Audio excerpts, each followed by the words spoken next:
What's up, everyone? It's Shaf, A.K.A. That Mill Guy, coming at you with something new. We're doing an interview with, I would like to call a prestigious member of the Mill community. I think there's many individuals out there.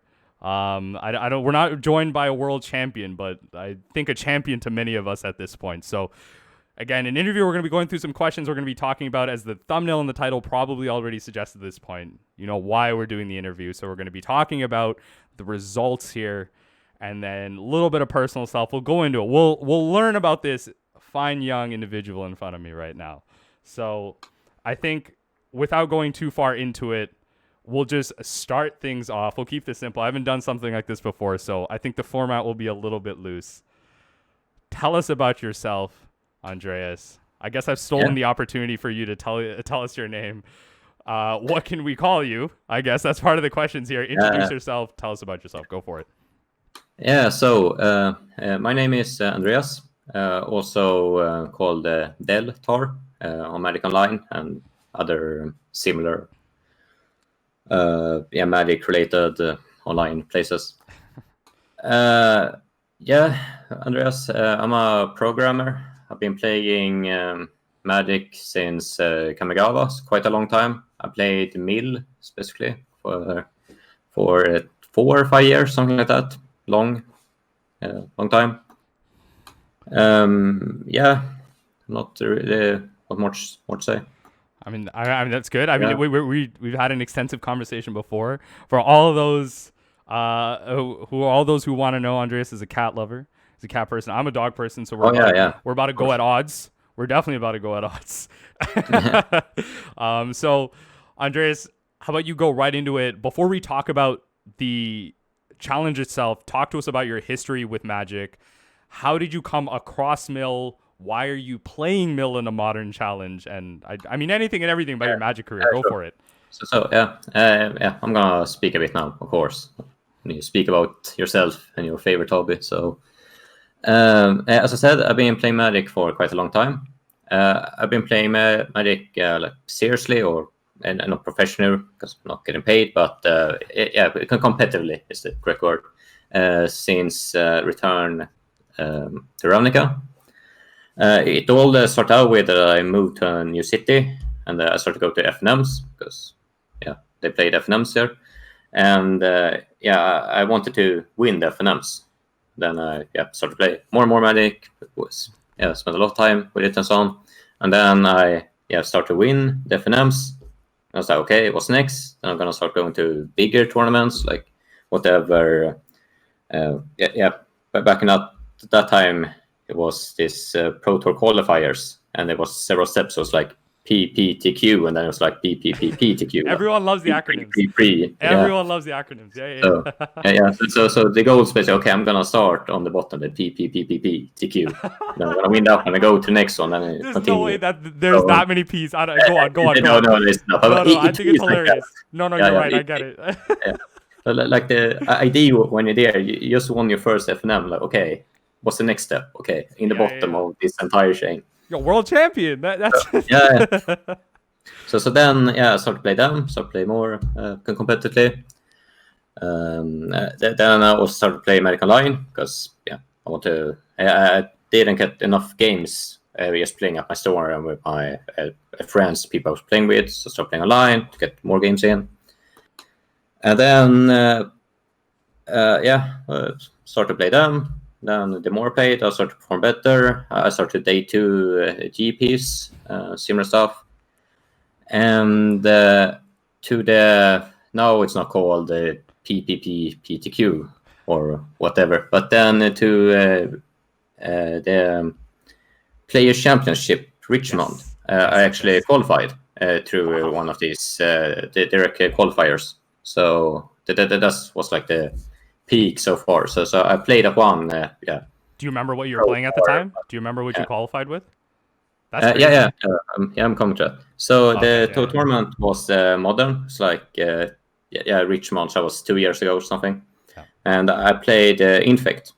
So that's like my the deck I played most, and the deck I performed best with.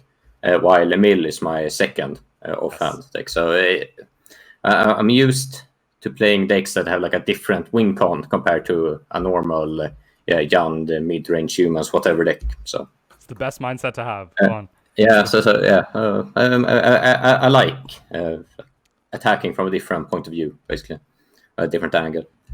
So I played Mill. I qualified to Pro Tour, play Championship Richmond. I did not day 2 the play Championship, so real hard, of course, and that was the championship where Ukko was legal in Standard, and I was not painful. playing. Oh no. Yeah. Oh no. So this will relate a bit to Mill, an entire concept of Mill in my eyes. But yeah. So I came to this Pro Tour, the championship. I'm going to call it Pro Tour because I'm used to that. Sure. And my thinking was that, okay, there's no way I'm going to beat the professional guys, the good guys, on with the same deck that they are playing. I can't play the best deck, the tier deck, because the guys playing the tier deck have played a lot more. They practice so much more and whatever. So I just said, okay, I'm just going to go mono red aggro against Ukko. I won. So I played 4 standard games, met 4 Ukko decks. I won 2, lost 2, so fair enough. But God, that was literally the whole meta. You just described the whole meta. Yeah. Played 4 games, met 4 Ukko decks. Yeah. So, the percentage in that Pro Tour was so funny because it was more breeding pools than it was mountain. Oh yeah, I remember this. Insane. Playing together, and then I'm like the alone guy there with all the mountains. Basically, I was like, okay. So you were responsible for that whole statistic. Yeah, I love it. I love it. That's so it's basically similar to the Mill plan. So it's like, okay, there's no way I'm gonna win against these professional guys in the mirror in the fair game. They were playing much more. They know everything better. So I'm just gonna come from the side and just hopefully it works.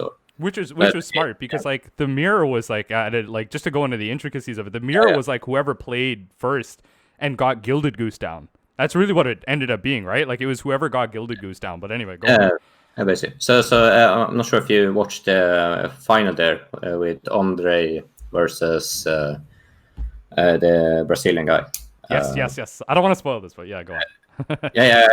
I don't remember his name right now. It's a bit awkward. But basically, if you watch that game, there's so many decisions happening, and I'm like, okay, there's no way that I'm gonna manage to do whatever like they do there. So it's grueling, especially after so many hours of Magic. It's crazy. Yeah.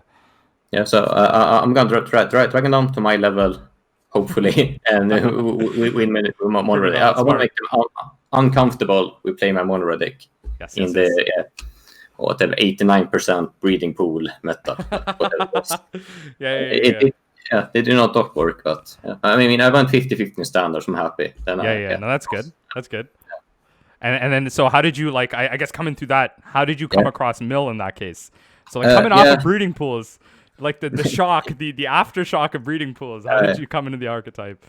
Yep. So to go back to the when I moved city and started playing at the FNMs, the local store, the scene there was it's a small city. It was a small scene, and I was basically the guy that pushed scene forward. So I started to get a lot of cards. So at one point I had basically every deck you could have in Modern, including Milden, of course. Right. And then Mill was like my second favorite to infect.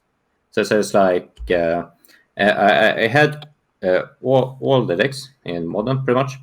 I did borrow them out just to get FNMs going. That was the main problem. People did not have proper decks. And then there were some of us.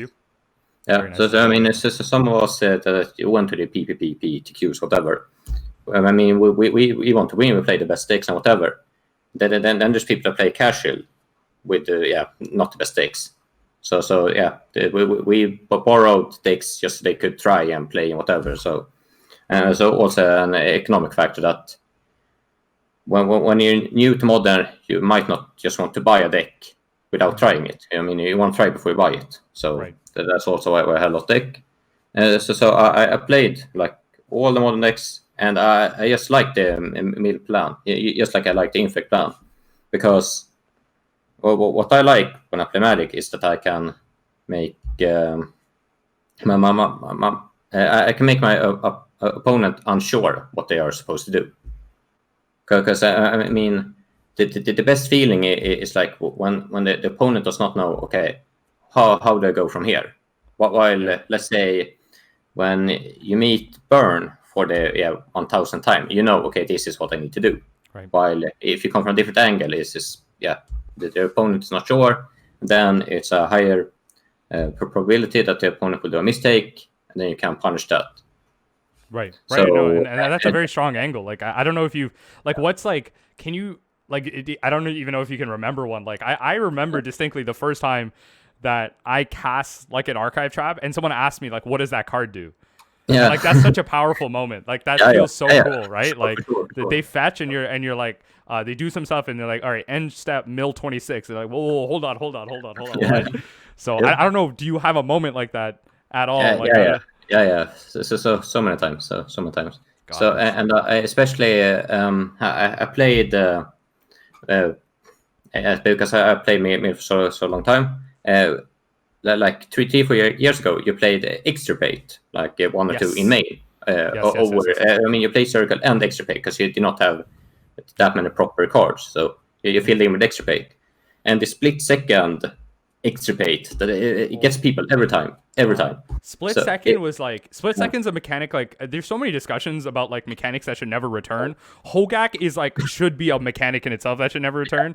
But man, split second never needs to come back. Never. Yeah. I think like the split second cards they have right now, I don't know about you, are like perfect. Like cards like Wipe Away. It's 3 mana bounce a permanent. Yeah. They never need to improve on that. You don't need to do anything else. Like this, we're fine. And like Sudden Shock. I mean, I play a lot of Infect, so I'm always scared of that card, but it's fair enough. Like, yeah. So many times I've extirpated lightning bolts in draw step. Against a burn or whatever, and every time they try to respond with burn with the bolt, it's like no. Sorry. I love it because it has the rules text. It has the rules text. It's just like, nah, sir, read it. Like, yep. Oh my god, yeah. They know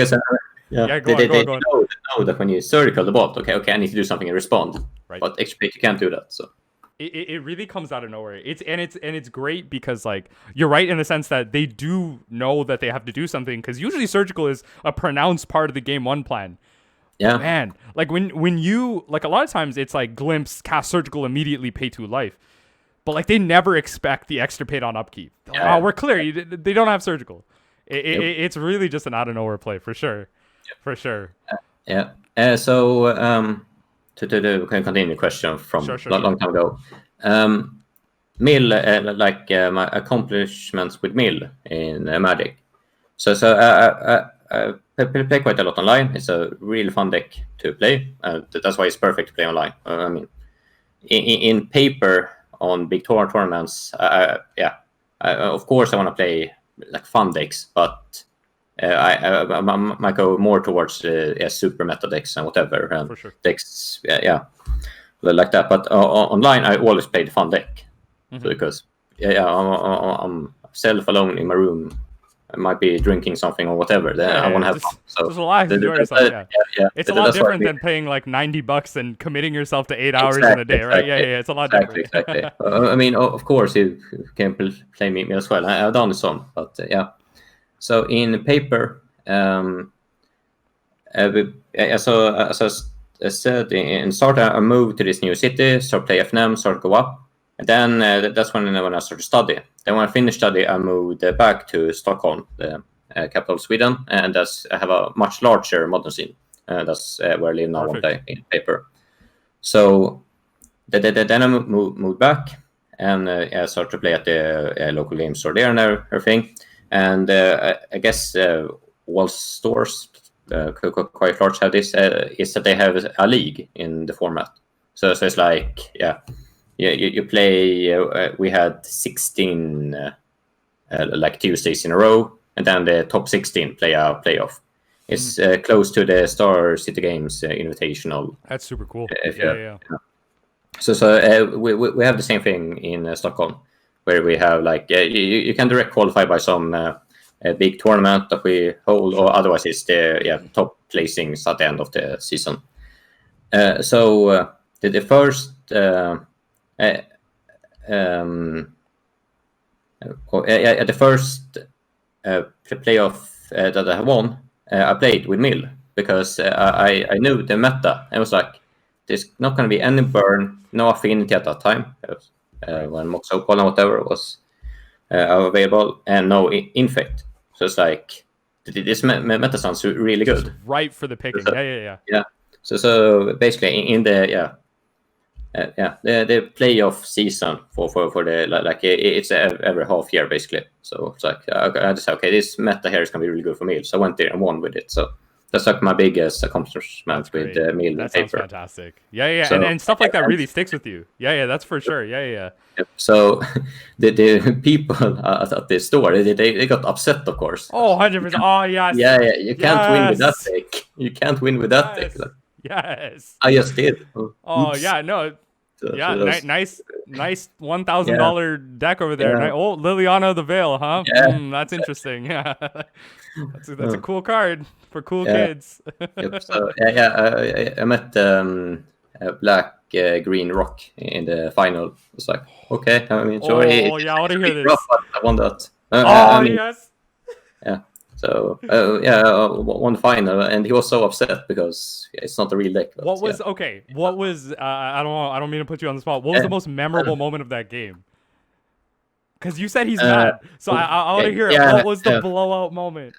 I circled top deck Tormgoyf. Oh, yes. So in the draw step. So that's glory. Yeah. I mean, yeah. So my read was basically because I knew the list really good. I was like, okay, because he had me lower his the black green 2-drop. That when it hits, you can look at the 3 cards. Yes, Delirium. Yeah. And Delirium. It becomes so he had milled them, and I was like, okay. Okay, have it up on screen in the final edit, but go on. So he milled them. He had like 1 Scoos left in deck and like 2 Goys or something. That's okay. That's his win cons. Okay, it's gonna go for Goy. Then he threw it. So it's like really good. That was nice. All these plays, I love it. No, that's amazing. And you won the final. And so that was last year. You were saying that was just last year. Or was it the year before? Sorry, I can't remember. Yeah, 2 years, something like that. Yeah. Okay, and you've been sticking with it ever since, I guess. Oh yeah, before. So and this was before mission briefing, but after Search for Scanta. So I played 2 Search for Scanta, but no mission briefing. I think that's the amazing part about this. Like before, like Andreas and I, we were having a conversation about like the different, I guess, points that Mill has really like spiked, and the fact that you did this before mission briefing, because that was the first coming. That was really the first coming of the deck. Like that was when players started to actually write articles and make videos about it. And the fact that you were doing this before really like anyone was aware you could be doing this, I'm very proud of you for that. That's hats off to you. That's good. I mean, you should be able to look up my online results somewhere. I kind of look as well because I know I had several 5-0s with me like a long time ago because that's when I played it. I mean, okay, look, you know what? Everyone watching right now, but before this video gets posted, I'm going to try my very best. I'm going to coordinate this with Andreas. I'm going to look up some of them and link them down below. We're going to look at the glory, and then what you can hopefully do is look at the timeline, look at the decks that was played. I'm going to try my best. I'm going to try and link one or 2 of them. Yeah, that's good.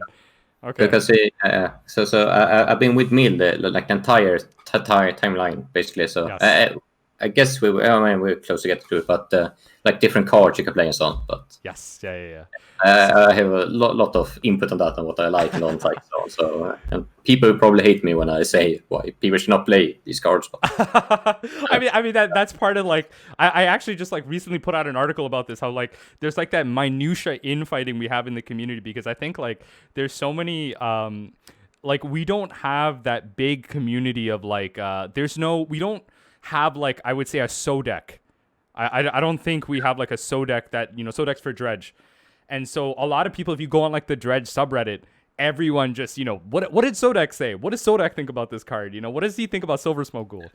So it's like there's a lot of people that are like, I love Ensnaring Bridge. Like, oh, I don't really like that. Like, I like Fraying Sanity. I don't like that. Yeah. So there's a lot of back and forth. So that's fine. That's okay. Yeah. But the thing I love about your opinion is you have the legitimate winning games against them. So for anyone who needs a professional opinion, right here, this side of the screen, right here, this side of the screen. Okay, so I mean, let's go right into it. Why did you decide to play Mill for this past Modern Challenge, especially with like I've been keeping up with the Modern Challenges. Like, is it prowess? Thanks to Stormwing Entity's been so big. Like Eldrazi-tron and Chalice, like there's a lot of like difficult matchups that have been placing top 32. Why did you decide to play it? So yeah,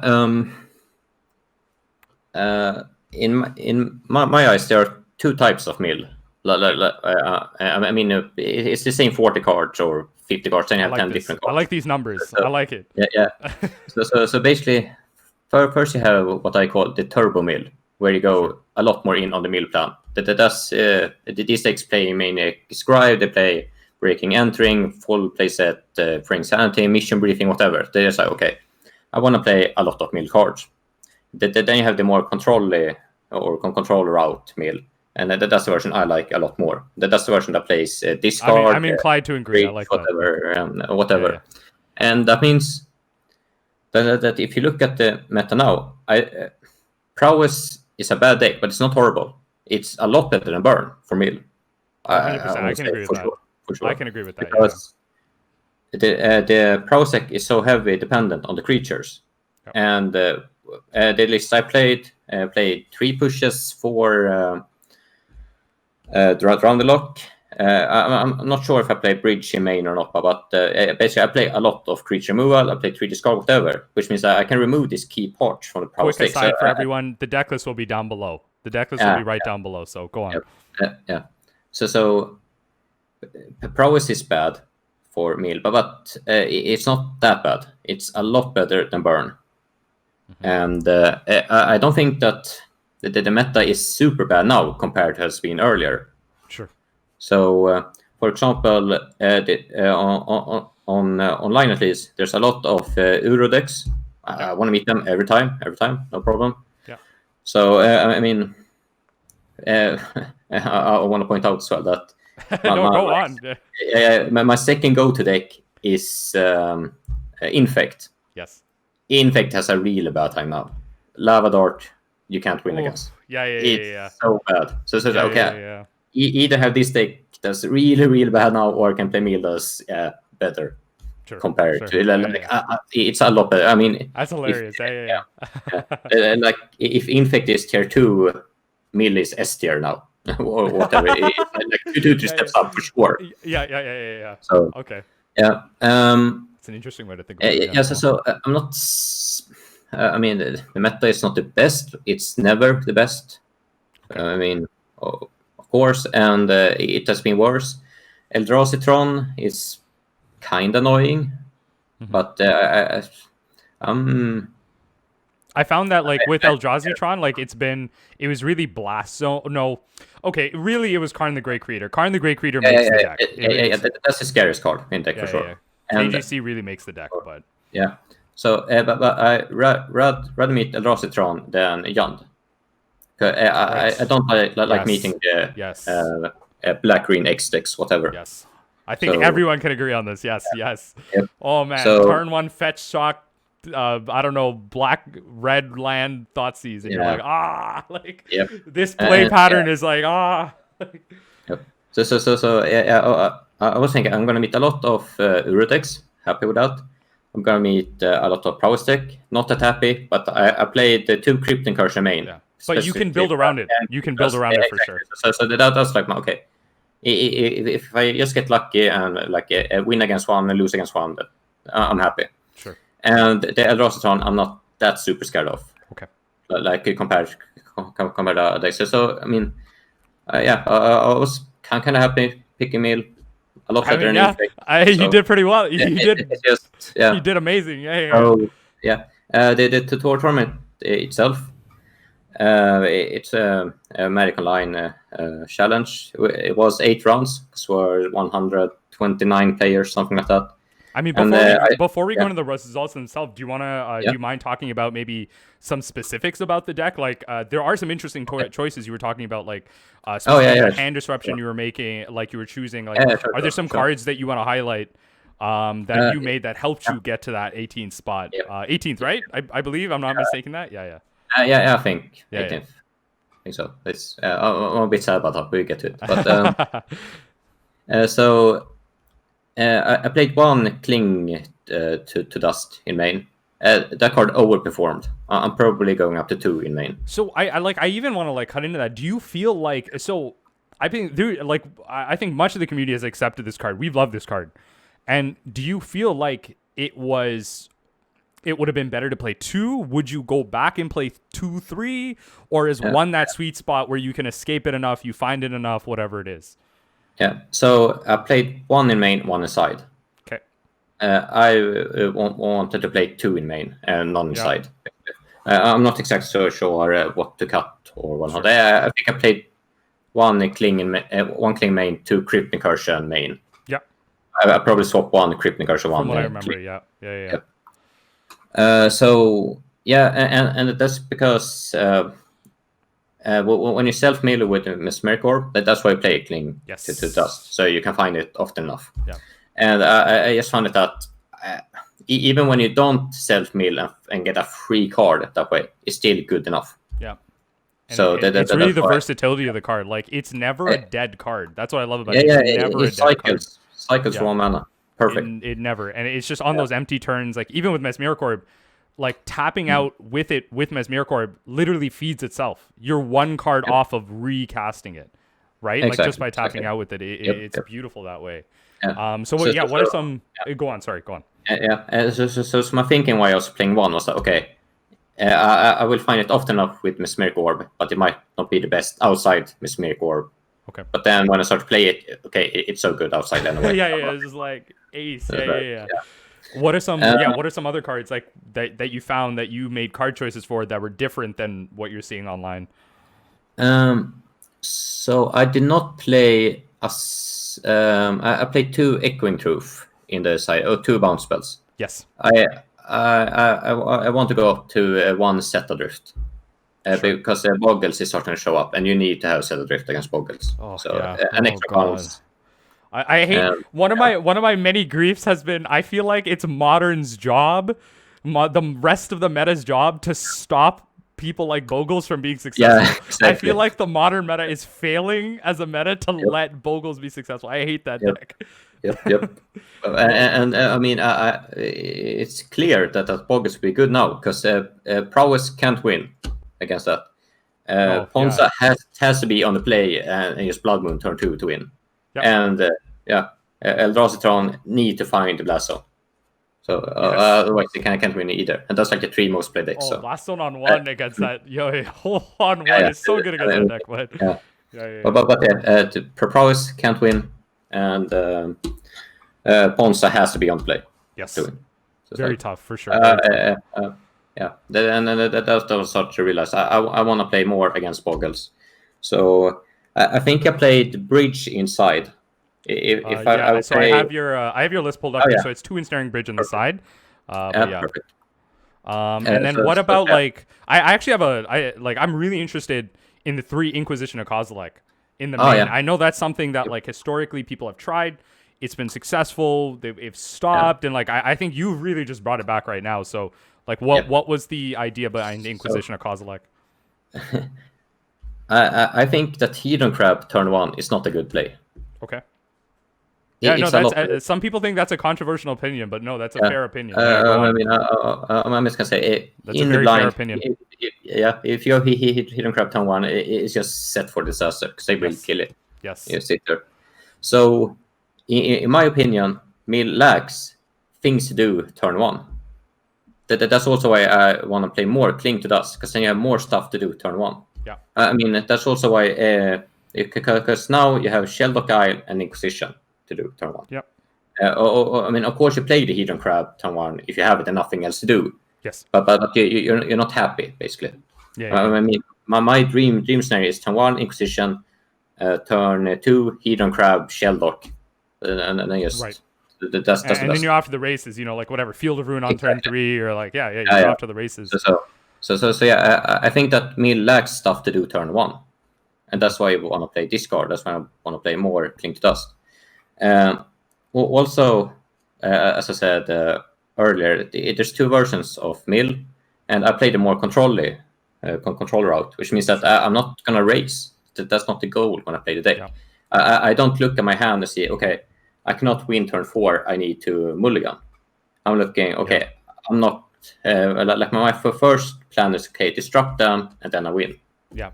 Like you actually have a plan for the first couple of turns, so let's execute that plan. And the plan is actually kind of like modal. Like I can kind of switch around based on like what I'm doing. Yeah, that's good. Yeah. So I mean, in my eyes, how I play Mill is more like how I would play Jund than how I would play Burn. Sure. I would say that the way I play Mill is more, like a Jund deck than a Burn deck. Yeah, no, that's important. I feel like I should clip that for everyone that tries to take this archetype casually. It's so important to change your mentality. No, that's so important. Yeah. So and I want to point out that I played 5 discard for so long, 2 forces, 3 Inquisition. Wow. Okay. I mean, I've been up to 5. So now I don't. It was before drown to the lock. So now that I feel that spot instead. So. Sure. I've been used playing a lot more slower version of the deck. Okay. And that's why I played Discard. And obviously is the Discard is like a defensive spell. You remove whatever is scary for the opponent. It's a tempo loss, but you remove the scary part. I mean, I think especially like from the conversation, from what you've been saying, actually, what also Inquisition does is provide you information, which is a huge step up for boost, right? Because like you have highlighted that there are downsides to playing Mill, so gaining any leverage you can, understanding your opponent's curve and their tempo is huge too. So So I mean, of course you can do cute things like your Inquisition. You see they have 3 of a card, Inquisition and Circle. I mean, of course you don't. That's not why you play Inquisition, but it happens. So. Him to Turok in Modern. Yeah. That'd be good. But what about? Go on. I will never remove the discard. That won't happen. I'm a lot more closer to add more discard than remove them. I like that. No. Thanks to this list, like I run, like I have a sideboard guide for my patrons, and like this week I just changed it today. And I was like, yes, we're trying discard, and we're trying 21 lands. We have 18th place out of Modern Challenge. We're trying discard, and we're doing lands. I'm bringing it back. I'm bringing it back, and you're hearing it right here. This is why we're doing it. The final piece that I really want to focus on, one of the more hot button cards, Fraying Sanity. Why did you play 2? This has to be it. Explain this to me. I understand your reasoning for it, but I think people need to hear this. So, like a week ago or something, I played no Fraying Sanity. Yes. But then instead of Fraying Sanity, I played a Snaring Bridge in the spot. Okay. So I played 2 Bridge main, no Fraying Sanity. Okay. But then I started to realize that the Bridge is not worth the main spot right now, because the prowess deck go under it, the win before. 100%. The Dross deck can go through it, no problem, with Blast Zone or just Karn. With Karn. Yeah. So okay, I don't want to play Bridge in main anymore. So I moved it aside, and then I had the decision: do I want to play more interaction, more control, or do I want to play more mill cards, more turbo mill? Because I have been playing this 16 mill cards for 3-4 years. Like the 4 crabs, 4 orb, 4 trap, 4 glimpse. Okay, I'm gonna go up to 18 cards now, because I want to race a bit faster, basically. And a second thing is that in game 2 and 3, I often board out the mesmeric orbs. Yes. Which means that it's such a divisive card. Yes, 100%. I mean, basically, pretty much anything you meet, you either bring out orb or arcade trap, because they have no search effect. Yeah. So that's like, okay, then I'm down to 12 mill cards in main. I mean, that's what I normally play. That's fine. But yeah, I just felt that because bridge is not good enough, that then I can't buy me enough time to play the to draw my mill cards. Because before the plan was, okay, get bridge down, you buy you a couple turns, you draw the extra mill card that you need, and you win. I think But like now what's lovely about this, like I really want to highlight your good decision making here, is like just from what you were saying with the Inquisition of Kozilek, especially just being a defensive spell, being able to create a line of play and just have that information to move forward. I think one of the big criticisms that people have of Fraying Sanity is that it's like a 3-mana do nothing. You need to untap with it, but the way your deck is constructed is that you can untap reliably on 4 and really be explosive, because again, you haven't casted your Hegian Crab until turn 2, so there's still some milling left to do with it. And and of course, when you play Mill, if you have Fraying Sanity and Glimpse in hand, don't play Glimpse before you play the Fraying. 100%. Just pass turn 2. Drown Lock. Even better when you have Drown in the Lock. That's the best. If you can go to 1 Inquisition, turn 2, Drown in the Lock, because they fetch and you tick something with the Inquisition, they have 2 cards. You can counter something, turn 3, Fraying Sanity, you go, and then just Glimpse. Yeah, that's like potentially. I mean, the nuts is glimpse, right? Like if you get to play mill cards with Fraying, you just win. So of course, if you have the Fraying, don't play the mill cards. Wait for it. And as I said, I play mill like a Jan deck. I play slow. I don't expect to win turn 4. That's so important. That's something I need to learn too. That's so important. That's so important. Just because I have the Glimpse, I don't need to cast it right away. And patience is part of the key. Like I think like there's a lot of situations where like even I find myself getting into the trap of like, someone resolves like a Death Shadow or like a Tarmogoyf or like 2 Tarmogoyfs or something, and like I'm scared. I'm just like, what am I gonna do now? And it's like, no, wait, hold on. They're like, judging by the board state, you're not actually dead. You don't have to cast this Glimpse. Like you are fine with casting a removal spell, then casting the Fraying Sanity. Like you got to really sit through what your opponent's doing and understand you're not actually dead until turn 5. So that's good. That's important for people to realize. I'm happy you've capitalized on that. I want to say it. I keep a lot of 7s that has no mill cards in hand. Ooh, if I see him a 7, I have 3 lands. Everyone watching, that's experience right there. You only get that with experience right there. Like that's experience. Okay. I mean, I see my 7. I have 3 lands. Color mana, whatever, maybe I feel of ruin, and 4 interactive cards. I keep that every day. I don't need any mill cards. I guess I'll draw them later. Yes. Oh, that's so good. I love that. You're saying so many things that like I need people to hear. That's good from a different voice. That's so good. Yeah. Okay. I'm not sure. I think I play 1 Narset in the deck. Maybe. You, played what? Sorry. 3 mana. Narset, 3 mana in main. No, I guess not in this like permutation of the deck you have. I just wanna. It might be some other list I played. Sure, go for it. So for a long time, I played 3 bridge in main, because when I started playing mill, it was a lot of humans, a lot of creature stuff. You want to play a lot of bridge. So I played 3 bridge main, and then the meta started change, and I started realizing, okay, bridge is not as good. But I still want to find bridge in certain matchup. So I cut 2 bridge and played 1 Narset, 2 bridge, basically. So it's like, okay, if I really need bridge, draw my Narset instead, maybe I can find it. So it's like, kind of, Do you think that, would you, I guess we're kind of jumping to a future question here, but it'll be small here. So if you were to play in a Modern Challenge tomorrow, would you play a Narset? And where would you play, main board or sideboard? If you were to. I would probably play. I think I might even play 2 Narset inside. Wow. Okay, 2. Okay. But this right before this, because it's not even a value card at that point. You actually want to find it. That's good. Like by numbers, you want to find it. Okay. So right before this video, I played some Magic Online. I got a 5-0 actually. And I had 3 Ush. There you go. No, I gotta give it to him. Okay, all right. Yeah. So I have 3 Ashok in the side right now. They wait, were not. You 5-0'd with Mill? Yeah. Well, 2 Oh hours my ago. god! Oh my god! Everyone, I'm witnessing a champion. Okay, all right, go. Hey, oh man, I was waiting for the blighted ancient 5-0, but No, no, no, no, no. okay. We made. So Oh my god, I gotta post. Okay, well, I mean that's up to you to post it. Oh, I can't wait. Okay, all yeah, right. yeah, that list should be up. Oh Yeah, we'll man, see. But yeah, I played 3 Ashok, and they were not the best.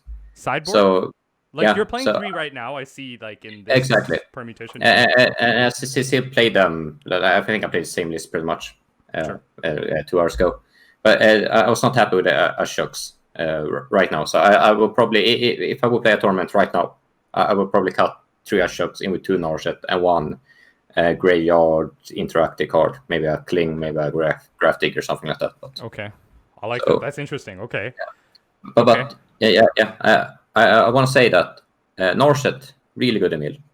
Search Vascanta, if you can find the time for it, you can't right now. But if the meta slows down, also really good Emil. So what you can do is that you can trim one of this interactive card and then fill in with a search or Norset something. So when you really need the interactive card, hopefully you'll find it with your Norset. I'm not. So I'm taking that's this been my thing. advice. I'm writing this down mentally. I'm putting down mentally in my head. I'm already thinking where my Narset is going for Sunday's stream. I'm already thinking about where my Narset is going. Like, Yeah. yeah. Yeah, for so long I played 3 bridge in main. Then I started to realize, okay, I'm drawing the bridge a bit too often. Cut 1 bridge in with 1 Narset because if I really need a bridge, I hopefully find it with my Did you play Narset. Narset in the main or just 2 in the side, like you were saying? Right now two inside because I'm really happy with the main. But When would you bring it in? What matchups would you bring it in? any matchups where I want to find where I want to cut my mill cards, and because they're not good. So basically, I bring in Narset instead of mill.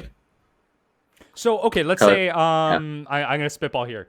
I don't know if you do this. So against humans, I cut archive traps. They're not searching. So Sure. would you bring in Narset in that matchup to find that like 1 archive, or like is that a matchup, or like because that feels unconventional, or like what do you mean? So Because I guess it finds Ensnaring Bridge too. By your logic, it finds Ensnaring Bridge too.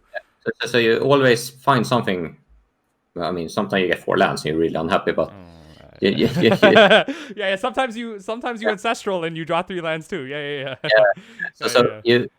You want to find when you play a matchup where some specific cards is really important. That's when I would bring in Narset. So against humans, you really want to bridge, then I bring in the Narset. So bring them in. Yeah. I love this because I would have never done that until you explained that to me. I'm so happy you did it. Okay. But basically, it's like Narset is never bad. Unless you actually die on the turn you play it, turn 3, you actually die. But it's not many decks that can do that. That's like infect. But and it means that in game 2 and 3 in modern, the games are always slower every time you play. Games 2 and 3 always slower. Yep. I think everyone can agree on that. That's play modern because people bring in the cyber cards, they dilute their deck because they want more interaction. That's how modern works. Game 1 you play really fast, you do your thing. Game 2 and 3 you bring in your interaction. Boggles bring in their ley line, they mulligan for it, it goes slower for them, and so on. Mm-hmm. I just to everyone watching, by the way, if you ever needed to believe anyone on Narset and minutia like this, Andreas here, fantastic legacy player. I gotta find some of his legacy results too. I don't know if those legacy results will be as well, but legacy is a format where Narset is definitely abused. I assume I don't keep up with the bannings. Narset is still legal, right? Just tell me Narset before I start like saying nonsense. But yeah, no, definitely a format where Narset is abused. So if someone understands the minutiae of this card, I'm so happy about this. I actually like I keep looking down because I'm physically writing down the fact play 2 Narset, bring it in against humans. This is like such new knowledge to me. Like, games and then that's why it's not always the best in game in the main board because games are so faster. I mean that's the problem with Narset. It's slow, right? Yes. If Narset was fast, everyone would play it. It's a perfect card. It's the whole man. Yeah. You're right. It's a double impulse. Yeah. Okay, would it be too powerful? This is completely off topic. Would it be too would it be too powerful if it went 5 cards? 5 cards deep. Yeah. That one card? Yeah. I mean, you tell me, you explain it to me. I don't know. I'm spitballing. I don't know. Like it would be. Like Okay. So Okay. It's yeah. really just on the cusp there. Okay. Yeah. Norset is just like Search for Ascanta. Yes. It's the same Yes. card. Yes. If you get time, you just win with Search. If you get time with Norset, it's really good. Yep. Another problem with Norset in the main as well is that Norset in Mill is of course really weak against creatures because they just get beat down. While in game 2 and 3, you're more prepared for the creatures if you meet them. If you meet humans, you're more prepared. You have your bridges. I never thought about it like that. Yeah. No, that's actually so smart. I've never thought about it like that. Oh my god. Yeah. You're more prepared. I mean, if you meet humans, you will mulligan until you have at least one removal. You can't keep a hand with no removal for sure, and so on. So it's like you're more prepared for creatures. But I mean, I'm not super happy to bring in Norset. I probably will because I have so much else to cut. But it's like not a go-to card. And then as the general rule is that in game 2 and 3, games are slower. It doesn't matter what matchup or what you play, whatever. In modern, games are slower, game 2 and 3. Then you can play your slower cards. Sure. That's why so many decks have slower cards in the sideboard, because they bring them in. That's why, like Blue-White Control play Bane Slayer Angel in the sideboard. Yeah. And like your opponent tries to like take out removal, you're bringing in more threats. Yeah. Well, okay. There's a stuff, but the games are slower than Narset. That's the spot. Yeah. Okay, so I mean, so let's go specifically into the challenges right now. Let's talk about, instead of maybe going into the whole challenge, because that might be a whole other interview in itself, right? Why don't you highlight maybe 1 to 2 games? So let's start with this.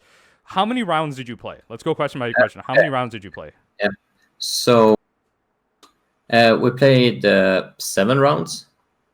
And then into top 8? No, 8 rounds top 8. Sorry, yeah. 8 rounds top 8. 8 rounds top 8. My bad.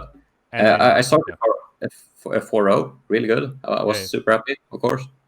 I was super good tiebreakers, top of standings, everything. God, that's amazing. I had 3 good matchups, 1 bad matchup. One bad, 3 good. I managed to win the bad matchup anyway, so it was really good. And then I met a Prowess deck. It was kind of close. Yeah. I lost anyway, and then I lost a game that I was not happy about, so I went 4-2. I lost to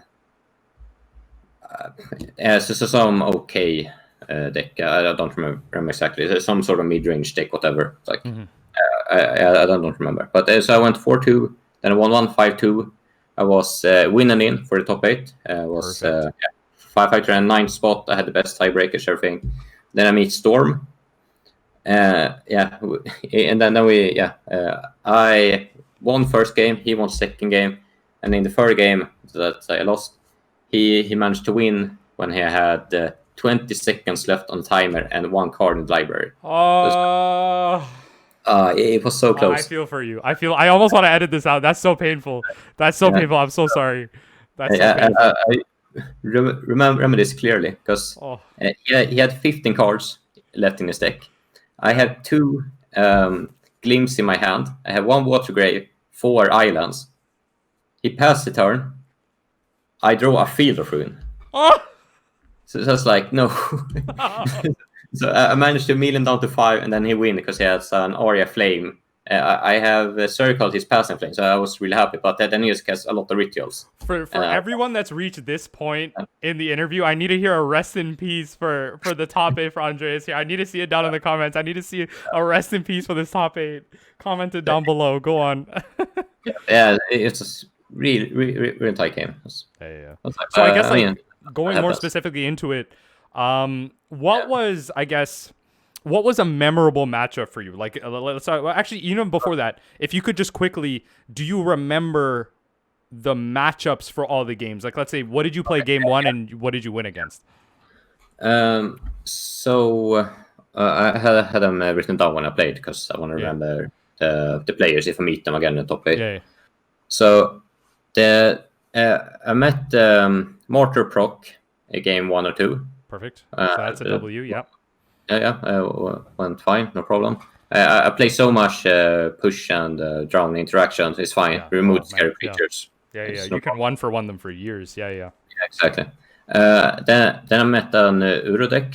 They did the Feel of Dead Uro standard deck. no. Earl X, yeah, like whatever. Yeah, Yeah, yeah. with Field of Dead, no Reclamation, and no Nexus of Fate. Okay. Nexus of Fate is really bad. But Yeah. then I met an E-Tron that Okay. I won against, and then I met an Dredge that I won. I don't remember if Dredge was third or fourth, or E-Tron was. Okay, yeah. So that was that. I lost against a prowess deck. It was not mono red. It was black red prowess. Ooh. And then I lost against some sort of mid range deck that I don't remember exactly. Sure. And then the fifth game I won was against Devoted Druid combo. Perfect. Yeah. And the best part was that the Devoted Druid, it was all in Devoted Druid with the postmortem lunch and everything. Wow. So, okay. Yeah. I won a turn one there because he fetched something. I trapped him. I saw the druid, circle it, and he scooped. Yeah, you scooped. Yeah. So, like, did you? I don't know. Did you see like a Shalai as a backup? Like, oh, like... No, nothing like that. And, oh my god. Yeah. Actually, I took the 2-1, the Vizier. I mean, perfect. Yeah. And then I was like, okay, he has Duskwatch Recruiter and some ballistas. I was like, this is nothing in the deck basically. And so he just scooped when I circle it. God, I mean, even a deck that pure, it's crazy to think, like, because they obviously matched up that high with you. Yeah. It's crazy to think like dumb stuff like that can just get through, right? Like you don't need an alternative plan. Like, goes to show you what Modern is. So, yeah. He probably was tilted before or something because I mean you don't scoop that fast, but no. So yeah. And then the last game was the Storm game. Okay. So what was? Can you highlight maybe one matchup that was memorable for you? Maybe one matchup where you made like a play that was really interesting. Maybe there's like a lesson in that matchup that you want to highlight. I don't know. I don't know if there was something like that. Okay. So against the Storm deck, the last in game 3 when I lost, I have bounced his Aria Flame 2 times with the Echoing Truth. This is I had so much life. I removed his things, everything. Like 40, 50 life, yeah. That was okay. I can't lose. Yeah. Basically, but then you lose so fast to Area Flame. Exponential. Yeah, for sure. So I had I know I seen his hand either with a Circle or with a discard. So I knew he had Baral or Electromancer and an Area Flame, and I had 1 Drown in the lock. So he played his Area Flame, and I saved my Drowning Lock for the dude. I should take the Area Flame. That was the point, okay. Yeah, it's worth noting. I had my bounce spells as well in my hand. Yeah. So it's like, okay, I'm just going to bounce the area anyway. I'm scared of the dude, not the area, but it should be the other way around. I should counter the area and then bounce the dude. Right. Because, I mean, the decision-making is fine, right? Like, Arya requires some work. Whereas, like, really with the mana reducer, it can just like really get out of control for sure. Yeah. I was scared to die right on the spot. For sure. That's okay. I just need to make sure I don't die now because as I said before that, I had a lot of mill in my hand. I was lacking black mana the entire game. Yeah. Okay, if I just live long enough, so I can get all my mill cards going, I should win. Which means I'm scared of type. I guess so that was like that's really interesting. I love moments like this because I definitely want to ask you so 2020 hindsight, you would have countered it. In a vacuum, would you still make the same decision? Would you still save the counter spell? Yep, I would still save it. You still save it? Okay. Yeah. Like you would not make the same decision. Or no, sorry, you would. Sorry, I misunderstood. I will make the same decision because I have a sort of answer in my hand with the Echoing Truth. Okay. I think that's important. That's a great answer. Okay, that's good. Yeah, that's something. Okay. Because otherwise, no, against Storm, you don't want to let them untap with permanents in play. If it's area, dudes, cost reducers, whatever, don't let them untap with that. You need to answer them right away. That's good. That's a good way to think about it. Yeah. Yeah. That's why. Yeah. With I can bounce. Yeah, the area. Okay. And I mean, okay, that's good. I mean, like, yeah, again, 18th place, Modern Challenge. You've had. I'm put them all down. I'm put as many as I could find down there. So as many results. So I mean, of course, I'm a bit salty because I mean, I started 4-0. It's really good. Oh yeah, 100%. I was 5-2, had win and in, and I lose, and I dropped down from That's 9. why I didn't even want to bring it up. I mean, like your result is amazing. Like, Yeah. that's why I was trying to avoid talking about the Storm thing. I was like, I don't even want to bring it up. That feels It's terrible. all good. I mean, Yeah, yeah, but yeah. to get there in Magic, you need to play so many games, and then you need to lose so many games, of course. Yes. So Yes, you just have to accept losses and move on. And I think that's actually a good transition point, because I think that's definitely, I feel like that's something you want to highlight here, where in this next section here, in general, what do you think? I guess like you could answer it in the terms of like a mill player, or just in general in Magic. What do you think it takes to do good in a modern challenge, or like a competitive event, or like what's your mindset now that you're in and win? Were you more nervous? Were you just more mechanical? And obviously you were a little salty, but like, do you feel like you weren't as salty as you might have been a couple of years ago, or like how does a little experience play into that? So the most important thing in a GP or whatever big tournament is to not let previous game affect your current game. So true. That's something that the more experience you have, the more you learn to just ignore the previous game and move Words on. to live by. Even if you, I mean, you miss lethal, whatever. You have a lightning bolt, you have 3 live, and you scoop for some reason. I mean, you just move past it. That's the most important part. When you play several games in a row, don't forget the previous game, basically. Sure. I think that's especially true for in like a format like modern, or maybe more so, maybe like a format like standard or historic, that's a little bit, the card pool's a little bit more smaller. You may face more of the same matchups. Just because, like you were saying, you were at 3 life, you got lightning bolted, doesn't mean that's going to happen next game. You don't have to be scared of 3 life. You might be stuck at 4 life in the same situation and still have an out. I think that's important, especially like playing the same matchup over and over again. That's important. That's my like general tip. Don't get salty from a previous game. Don't let it affect it. Just try to reset between each game. 100%. That's good. And like, do you find like, do you have a way that you're resetting? I don't know, like you're just chilling at home, maybe you just grab a drink or something, like do you find a way to reset? Like, so in paper Magic, when I play, because I played a lot of the GPs, can be worth saying. I think when you could still collect Planeswalker points, I was like 3rd rated or 2nd rated in Sweden or something. So I play basically all the GPs in Europe, so I play a lot in Swedish paper. God right here. Swedish God of Magic, like wait. When you could play at least. In paper Magic, what I did was that I just took a walk between every round. I just go away from the area completely. You just go to get fresh air, go away, and just try to not think about Magic. I mean, shake your phone, do whatever. So stuff like that, which means that when I play leagues and play online, I have some second game I play next to Magic. Sure. So right now I play World of Warcraft quite a lot, which means that I'm just sitting at farming mounts and whatever. So which means that now the game starts. Focus on that. I mean, I don't look at my second monitor. Then now the game is over. I move straight over. That's so good. It's a completely different, like you're turning so many parts of your brain off and turning so many different parts of your brain on. Like that's so different. For anyone who's playing an MMORPG, yes, it's just miles different. Yes, the thinking. That's good. Okay. Try to get a complete reset between the games. Okay, that's my best tip. Okay. I guess we'll. Sorry. Go on. Finish it off.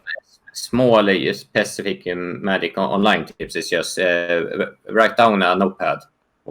Which opponent you met, what you played, in case you meet them later. Especially for that challenge, yes. That is something that I need to get used to doing. I have a couple of like followers on stream that always ask me to do this stuff. Like, hey, like when you're surgical, and can you take a screenshot of it? I'm like, I remember. I'm like, for us, please take a screenshot. I'm like, okay, I'll do it. That's important. Can also this is going to get super serious, but at the end of the round, you can see like five players or 5 games left and so on. Try to remember those names or write them down or something. Then look if it's the same next round. That means they are probably playing some slower deck. That's just a specific for tier 1 tips right here. Okay. Yeah. So can be worth noting. No, I mean, it's not even can be. That is worth noting. That's good. Yeah.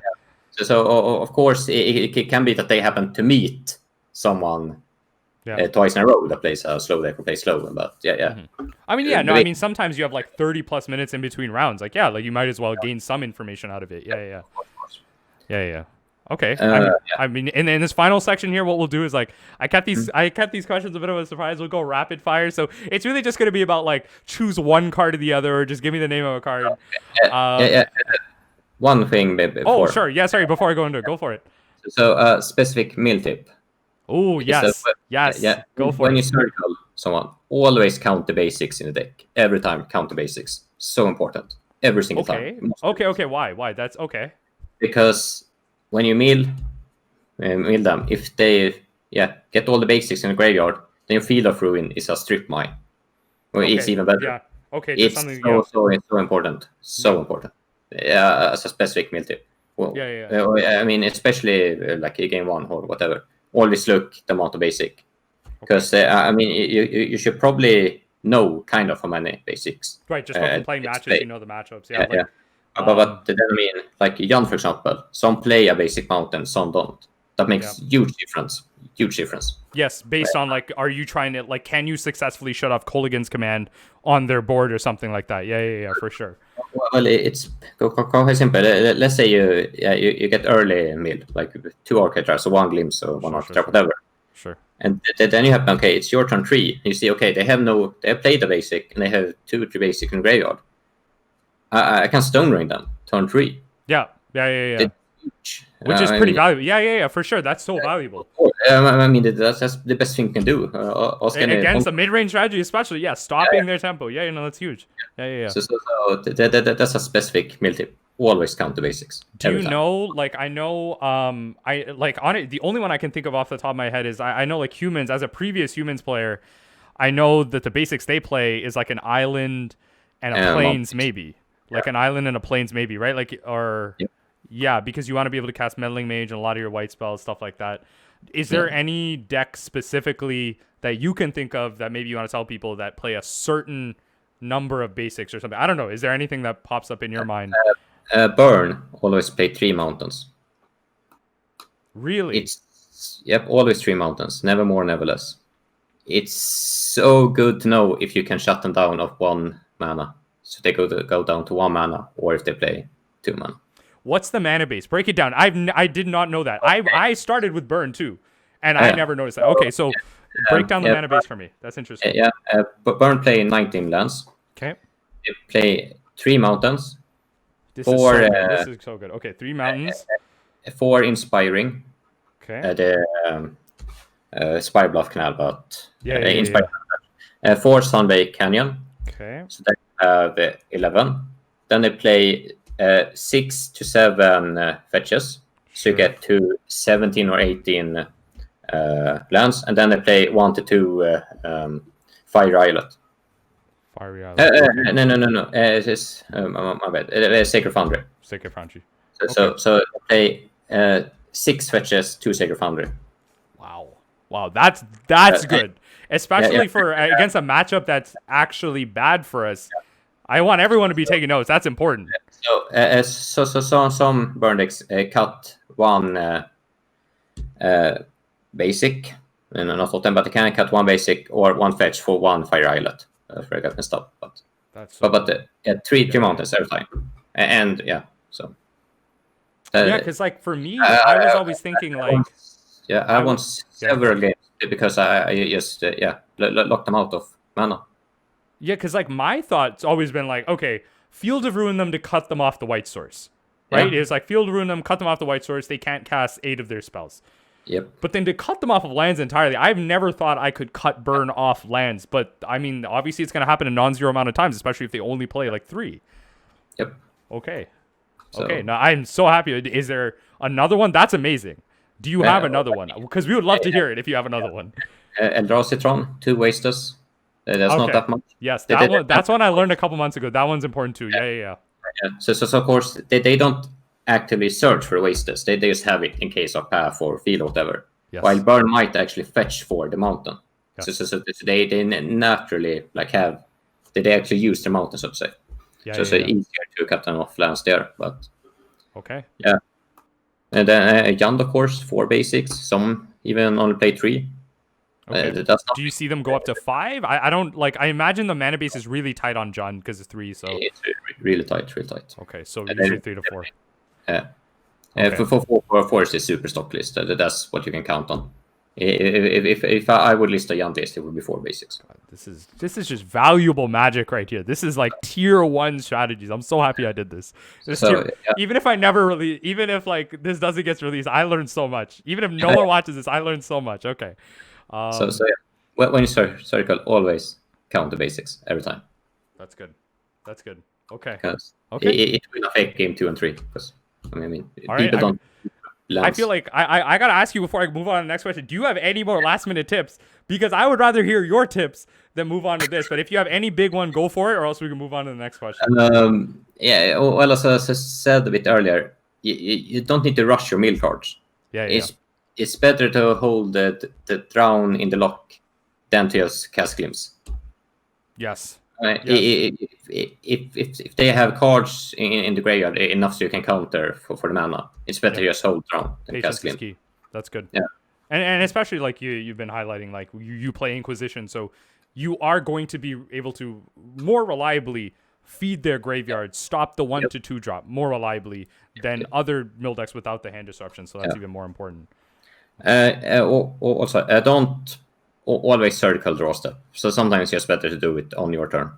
Yes, depending on what you're trying to surgical and what the deck. Yes. Yeah, what you can draw. And there's so many weird cards, especially in game 2 and 3, cyber cards, whatever. Yeah. So it can especially be against like a deck like Control, I'm less inclined to surgical on draw step because they might just draw a counter, right? Like that's definitely And often it's like if it's a card you're really scared of in the graveyard that you really want to get rid of, then it's probably more worth being sure you get rid of the card than that you maybe get an extra card because they drew it. Then just trying to eke out that extra piece of information for sure. Exactly. I mean, if you compare the how much more you can possibly gain to how much more you can possibly lose. You can lose so much more if they manage to draw something to interact than what you can possibly gain, so to say. Okay. All right. I mean, let's move right into this rapid fire fun round. Had a lot of serious conversations. Okay. All right. Okay. First one's a fun one. Okay. Emrakul or 5 squirrels? 5 squirrels. Who wins? Yes, I'm so happy you were that quick with it. Okay. Okay. Okay. Hedron crab or archive trap? Hedron crab. Oh man, yes. Okay. I want to say one thing. The best combo in Magic is Hedron crab or Boro. And fast bond.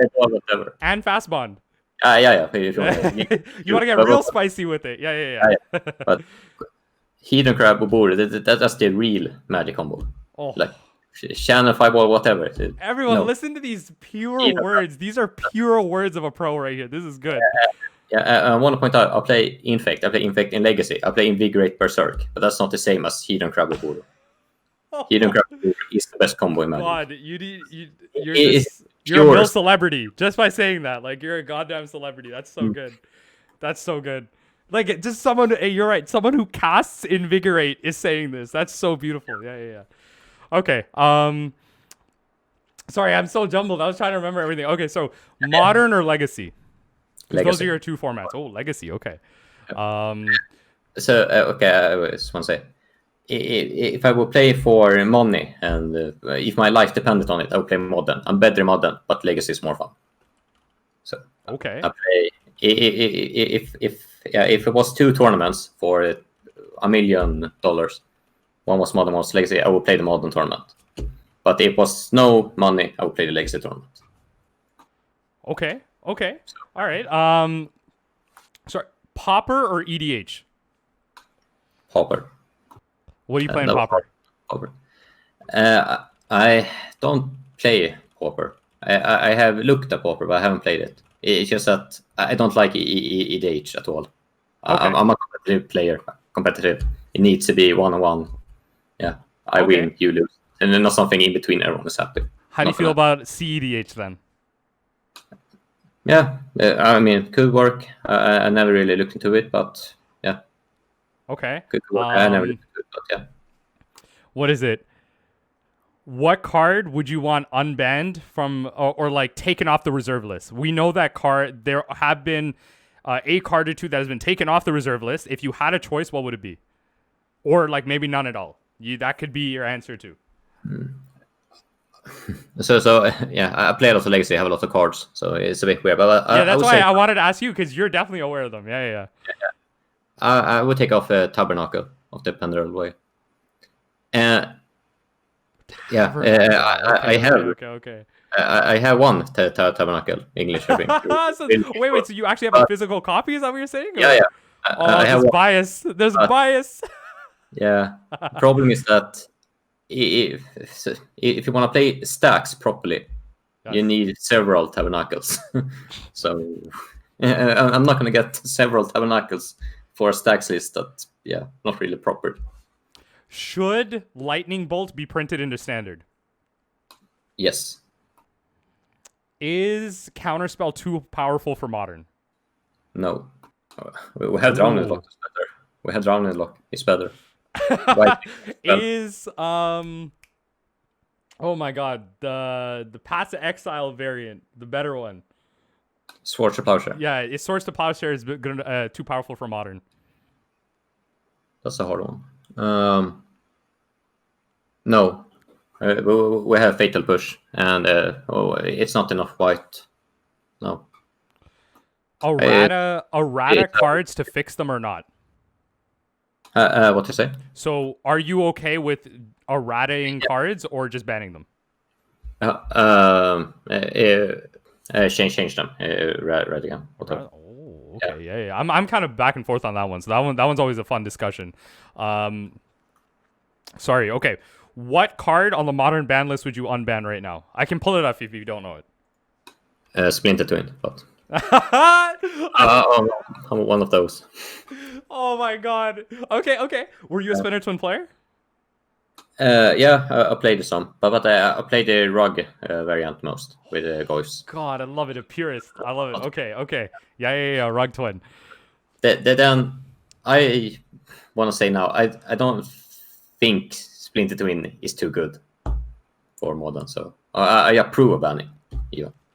I feel like I'm inclined to agree. I actually feel like I'm inclined to agree. I really need to think about this because I started playing modern the fall after Splinter Twin got banned. I never knew Splinter Twin. Okay, so yeah. I'm inclined to agree. So yeah. This is of course an entire other discussion you can talk for hours about. Yeah, for sure. Fatal Push is legal now. It was not before. And when you play Twin, the worst that could happen, when you play your guy, you play Splinter Twin, and they remove it, then you get two for one. That was really bad, and this will happen even more now. So I think it's fun. That's actually a really interesting thought. Like how Fatal Push has like really warped the format. Mm-hmm. It really has. It is a format warping card. That's actually interesting to think. Like, would you think? I'm just getting away from the lightning round stuff. Like, I want to go just 2 seconds into this. Just 2 seconds into this. With Force of Negation and Teferi Time Raveler around, is something like Jeskai Twin? Does that not scare you? The concept of Jeskai Twin, because that's been like the verb turn or like and the term thrown around. The Jeskai Twin, Force of Negation, Splinter Twin. You know. What's the difference? If they have the Teferi and the Force, if they play Jace, whatever, they can play any 4-mana card and win. Twins win right on spot. But how often have you won against a Jeskai or a blue-white deck that have both a Teferi and Jace in game? You lose. It's just that you don't lose right on the spot. Okay. Yeah. If the blue-white get to set up with this Teferi and the Force of Negation, I mean, they can cast whatever and win with that card. Difference in Twin, you win right away. Now you lose 10 turns later with the Jace. Okay. You're too far behind anyway, so it's like... Yeah. All right, so the last couple of these lightning round questions are going to be mill focused. Try to get a little bit more general. Okay, least favorite mill card? Out of like a regular modern mill package, like you know what? Everyone hates Dream Twist, but like what's Breaking Entering.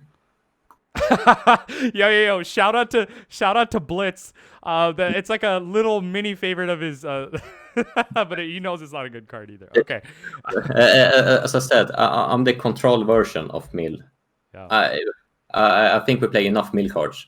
We don't need more Mill cards. Yes. So Yes. breaking entering is a trap. It's Haha, it's a trap. Okay. Yeah. you don't want to play more Mill cards. Okay. So people go, okay, well, what if I can get glimpse or kind of glimpse even more often? But you don't want to do that. That's not the point. Favorite mill card. Hedron Crab. What would be your ideal I guess this is kind of like asking you to design a card. What would be a land that you could put into mill that you feel like would only be played in mill? Like Shelldock is kind of like a land that would only be played in mill. The reason I say land is I feel like that makes it easier. I don't know if that makes it harder for you. I didn't want to say like design a creature. You know what I mean? Like Yeah. That's real hard. oh, okay. So let's break this down. What color is it, or is it two colors? Well, I mean, two colors. I think the mana is really hard for Mill. Okay. That's why we haven't even discussed this. I don't like mission briefing at all. Yes. I don't play it. Yes. Because it's too hard on the mana to cast. Especially with Field of Ruin, yes. Yeah. So it's like to cast mission briefing and a glimpse. That's triple blue black. That is so hard. Yeah. So the mana is, I mean, because Mill is heavy dependent on mana. That's why I don't play Damnation, for example, because it's double black. Okay. I don't play like Flaying Tendrils or whatever, the double black cards. Double black card I would never play because it's hard on the mana. Okay. Yeah. Or nothing. So Yeah. if I would design, I mean, to play it need to be in both colors or blue. Not Okay. on the Okay. Would it be fetchable? Yeah. Well, I mean. Okay. like it's like a Mystic Sanctuary type of situation, you know, like it's fetchable. You know, of course, I will make it as OP as possible, but Yeah. I mean, the thing is that, like, I'm thinking of like Ipnu Rivulet strikes me as a card that's like the most recent mill card that's been planted. And like obviously you had like before Urza was printed, you had artifact stacks going into like prison loops with Narset that would just win with like Ipnu Rivulet and like a Crucible of Worlds or something, right? Like there have been prison decks like that have brief stints. Do you think like with this land, could an ETB effect? Is there an ETB effect that you could think of? Yeah. So I don't want a mill card or a land card that gives more mill. I want something else, or probably something that's good with Hedron Crab. So something Oboro like. I don't really know exactly what, but maybe like one that enters and flickers a land under a condition. I don't. Yeah, but it's something like that. I mean, it's okay. Really hard to make a card that's not super OP, of course. I mean, Ask Wizards 2019. It's been a wild year. Like Vegetable Island, that means for 50. Sounds good to me. But yeah. And like, if you have one in your opening hand, it starts on the battlefield, but it ETBs. Of course, it's not like a ley line. It ETBs. But I think if I wanted some extra mill card, it would not be an actual mill card. It was something that just fits in between, some glue between mill and interaction in a way. Okay. Just like Drowning the Lock was. Okay. So I guess like final question here. Oh, sorry, go on. The best would be a charm effect that does like two modes, where one mode is mill and one mode is like removal. Modal land. That's interesting. Like let's say 3 mana, mill 13 or 10 cards, whatever, and then destroy a creature or destroy planeswalk, whatever other mode. What colors would that be? Esper? That feels Esper. It's got removal. It's got mill. Yeah, it fits. I mean, I of course would want it to be like single blue or something, but I guess Dimir colorless, for example, one blue, one black, one colorless. So 2 modes: destroy a creature or mill 13. Yeah, or I guess mill 10 is more reasonable. 13 is too good. So basically, glimpse for 1 more mana, or is a murder. Yeah. Would you say that's playable? Would you play that? I would play that for sure. I'm actually inclined to agree. Like, it has a removal spell tacked onto it. I mean, if that card would exist, I'm probably closer to playing that card than playing Glimpse. I was gonna say, I feel like I'm actually I would actually swap some amount of glimpses and or I would probably play drowns. Like I would, because it function. You would still keep drowns. Yeah. But yeah, okay. So I would probably play like 6 glimpse and this together, maybe 3-3 split or 4 glimpse 2 or something like that. But we'll see. Okay. So a charm card, modular card that has one effect that is meal and one card that's interaction, and then because it's a modular, it has to be cost more, of course. So I think that'll be. Ravnica had one job. The return to Ravnica had one job. Had one job. Okay, so I guess like before we start wrapping up, I got one last question. What do you think about the outside of Dimir variants of Mill? Mono Blue, Esper, Sultai. What's your experience with them? What do you think? Yep. I played quite a lot of Sultai when Assassin's Trophy got printed. Because Assassin's Trophy got printed before Drowned Lock. Yes. So I basically played 4 Assassin's Trophy, no Drowned Lock, because the card didn't exist.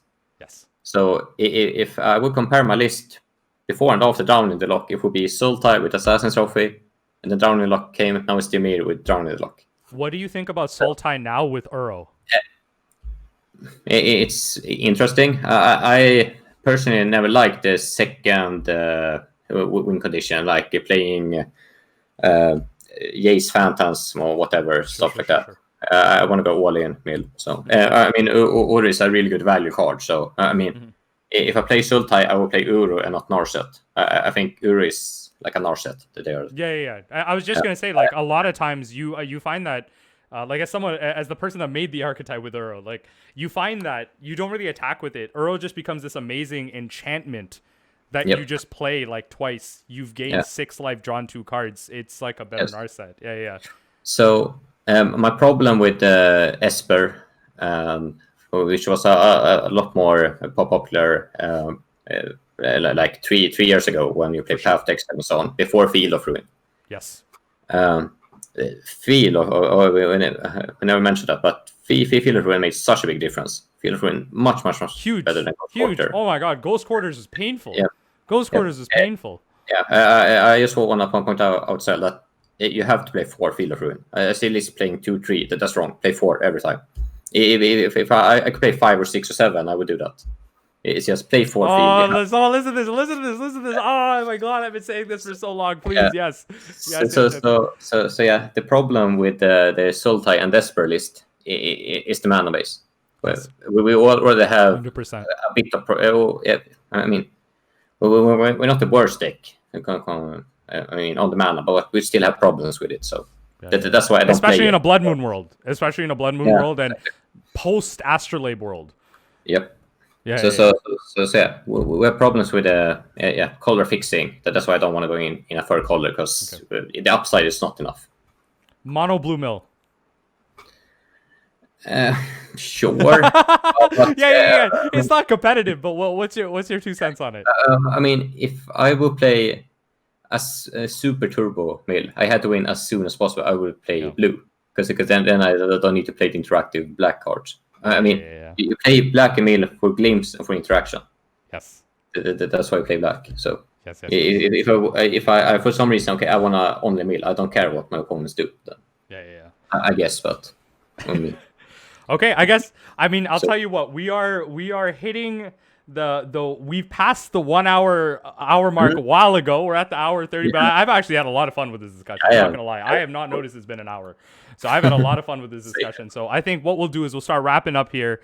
What are some final remarks, I guess? Like, where can people find you? Are you okay with people messaging you? I know you're in the Mill Discord, so you'll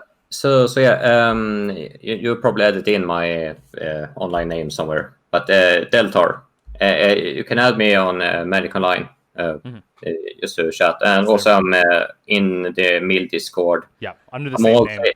Yeah, exactly same name. I'm also in some other like Lands Legacy Discord and some other random Discord. Okay. So But you just feel free to add me and message me. I gladly talk with people about decks and For whatever. those of I have a couple of devout followers that actually like they're big into Legacy themselves. What do you give me a brief? What do you play in Legacy, and what can they talk to you about in Legacy?